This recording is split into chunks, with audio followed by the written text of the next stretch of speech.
ओम नमो भगवते वासुदेवाय। जय माता रानी। दोस्तों, आप देख रहे हैं आपका अपना YouTube चैनल व्रत त्योहार कथाएं। मैं हूं आपके साथ रिमझिम शर्मा। आप सभी को शरद पूर्णिमा की बहुत बहुत शुभकामनाएं। दोस्तों, साल में देखिए हर मास में वैसे तो एक पूर्णिमा की तिथि होती है, लेकिन कई ऐसी पूर्णिमा होती है जिसका महत्व बहुत ज़्यादा शास्त्रों में वर्णित है। ऐसी ही पूर्णिमा है अश्विन मास की पूर्णिमा, जिसे हम शरद पूर्णिमा के नाम से जानते हैं। दोस्तों, शरद पूर्णिमा को, अश्विन मास की पूर्णिमा, कोजागरी पूर्णिमा के नाम से भी जाना जाता है। ऐसी मान्यता है कि आज की पूर्णिमा पर माता लक्ष्मी स्वयं धरती पर पधारती हैं और जो भी उनके भक्त सच्ची मन से आज उनकी पूजा आराधना करते हैं, माँ उनके जीवन में धन धान्य सुख संपदा की कभी कमी नहीं होने देती। दोस्तों, पूर्णिमा की तिथि हम सभी जानते हैं बहुत विशेष होती है। आज के दिन भगवान श्री विष्णु की, माता लक्ष्मी की और चंद्रदेव की पूजा आराधना की जाती है। तो साल की सबसे बड़ी पूर्णिमा जो शरद पूर्णिमा है, साल 2025 में हम किस दिन मनाएंगे? पूर्णिमा की तिथि कब प्रारंभ होगी, कब समाप्त होगी? जो लोग व्रत करते हैं, व्रत किस दिन धारण करेंगे? दोस्तों, आज की पूर्णिमा का क्या महत्व है? शरद पूर्णिमा पर आपको किस प्रकार से लक्ष्मी नारायण और चंद्रदेव की पूजा करनी है, और क्या ऐसे उपाय हैं जो शरद पूर्णिमा पर हमें जरूर करने चाहिए? ये सभी जानकारियां इसी एक वीडियो में आपको प्राप्त होने जा रही है, तो संपूर्ण जानकारियों के लिए वीडियो को अंत तक जरूर देख लीजिए। दोस्तों, सबसे पहले जानते हैं कि शरद पूर्णिमा हम किस दिन मनाएंगे। देखिए, इसके लिए तिथि जानेंगे सबसे पहले। तो पूर्णिमा की जो तिथि है वो 6 अक्टूबर को दोपहर में 12:33 पर प्रारंभ होगी, जो 7 अक्टूबर को सुबह में 9:16 पर समाप्त हो जाएगी। तो ऐसे में स्नान और दान के जो कर्म हैं वो आप 7 अक्टूबर को कर सकते हैं, लेकिन जो लोग व्रत धारण करते हैं वो 6 अक्टूबर को ही शरद पूर्णिमा का व्रत धारण करेंगे। ऐसा क्यों? देखिए, यहाँ पर जो महत्व होता है ना किसी भी व्रत में, वो पूजा के समय को देखकर होता है। तो देखिए, चंद्रोदय बेहद जरूरी है। पूर्णिमा के व्रत में चंद्रोदय के बाद ही, चंद्रदेव को अर्घ देने के बाद ही हम अपने व्रत को पूर्ण करेंगे। तो जो चंद्रोदय है वो आपको 6 अक्टूबर को मिलेगा। इसीलिए शरद पूर्णिमा का जो लोग व्रत करते हैं वो 6 अक्टूबर को करेंगे। अब जो लोग स्नान करते हैं, पवित्र नदियों में जाकर स्नान दान पर उनका विशेष रहता है, तो वो 7 अक्टूबर को भी कर सकते हैं। दोस्तों, आज की पूर्णिमा का क्या महत्व है? देखिए, जैसे मैंने बताया कि माता लक्ष्मी की आज की पूर्णिमा पर विशेष कृपा बरसती है अपने भक्तों पर। आज जो चंद्रमा है वो 16 कलाओं से परिपूर्ण होता है। आज ऐसे हमारे शास्त्रों में मान्यता है कि चंद्रमा धरती पर अमृत वर्षा करता है। आज सबसे नजदीक चंद्रमा धरती के होता है, तो इससे जो चांदनी है ना, उसका बहुत ज़्यादा प्रभाव पड़ता है। इसीलिए शरद पूर्णिमा की रात्रि खीर बनाकर चांदनी में रखने का बहुत विशेष महत्व है। तो ये किस प्रकार से करना है मैं आगे आपको बताऊंगी। आज देखिए, अब किस प्रकार से आप पूजा आराधना करेंगे।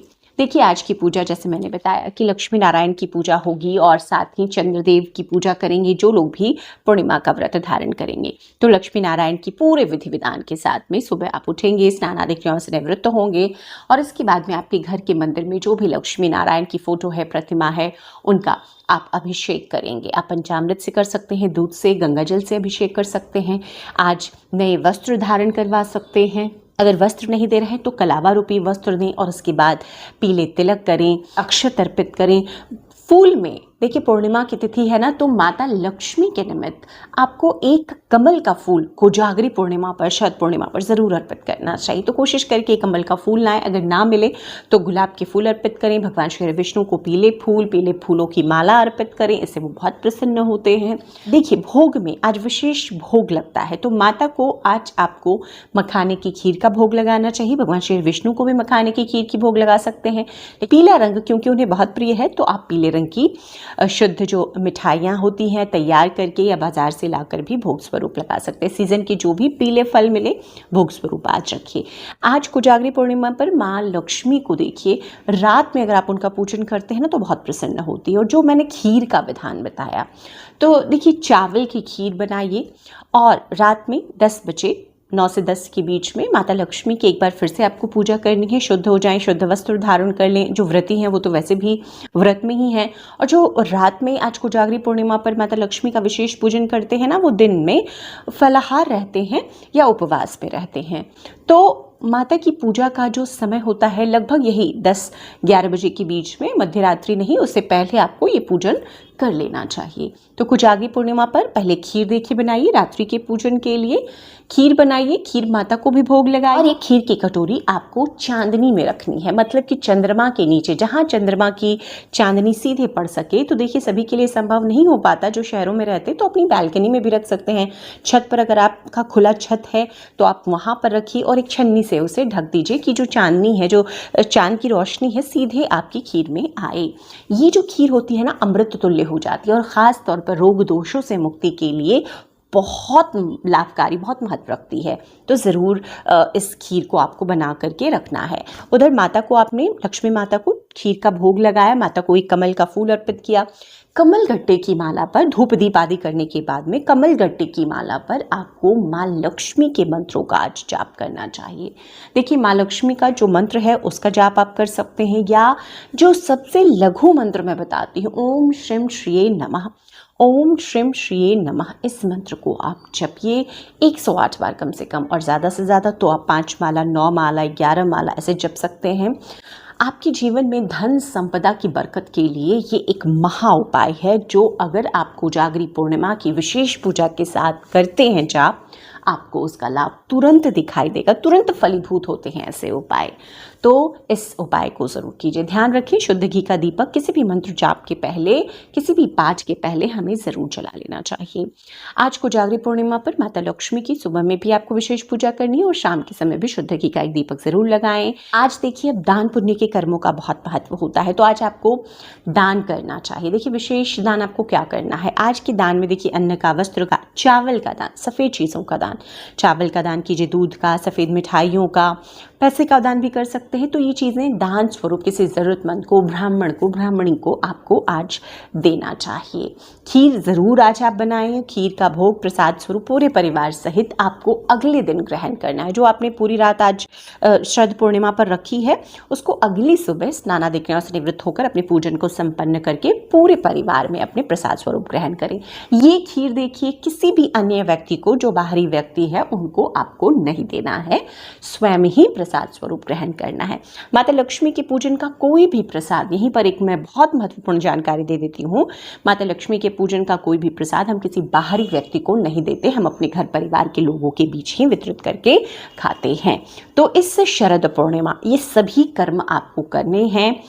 यकीन मानिए आपको चमत्कार दिखाई देगा अगर आज के दिन आप माता लक्ष्मी के इसी विधान से पूजन करते हैं। देखिए चंद्रमा को, जो लोग व्रती होंगे वो चंद्रमा को अर्घ देंगे, तो चंद्रोदय के समय से बिल्कुल ध्यान रखकर चंद्रमा को अर्घ दीजिए। चंद्रमा का जो अर्घ होता है, उस जल के पात्र में आपको थोड़ा सा अक्षत, थोड़ा दूध, गुलाबी फूल ज़रूर मिलाने। चंद्रदेव के निमित्त भी दीप आपको लगाना है। देखिए आज ये एक उपाय स्वरूप वो पति पत्नी भी कर सकते हैं जिनकी शादी में कुछ परेशानियां आ रही हैं, तो पत्नी या पति या दोनों मिलकर चंद्रदेव को आज अर्घ दीजिए। इससे चंद्रदेव बहुत प्रसन्न होते हैं और आपके जीवन में किसी भी तरह की खटास है, कड़वाहट है, वो दूर हो जाती है। और जो लोग व्रती होंगे वो तो सभी इस कर्म को करेंगे ही। चंद्रमा को अर्घ देने के बाद में मीठा भोजन खाया जाता है पूर्णिमा के व्रत में, तो आप ऐसा कर सकते हैं।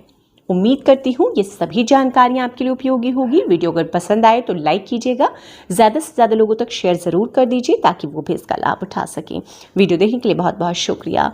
जय माता रानी, हर हर महादेव।